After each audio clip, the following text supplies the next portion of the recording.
Samantala, hindi pa tiyak ng Department of Trade and Industry kung kailan maglalabas ng desisyon ang Department of Agriculture kaugnay sa presyo naman ng asukal. Posible raw kasing tumaas ng 5 hanggang 6 na piso ang presyo nito kada kilo. Balitang hatid ni Jamie Santos.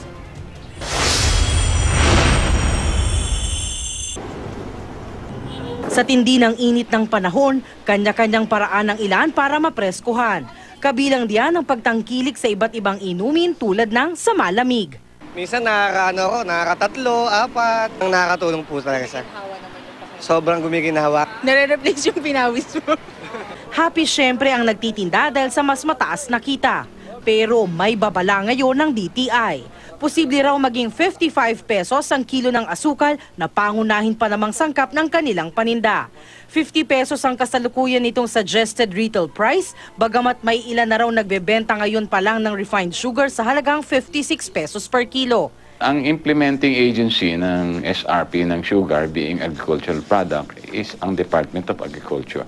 Pero ang DTI hindi tutol sa pagtaas ng presyo to 55 pesos.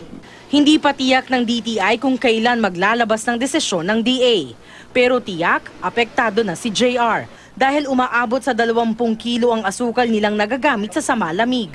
Hindi naman po kailangan tipirin din yung asukal kasi maapektuhan din po yung lasa ng palamig.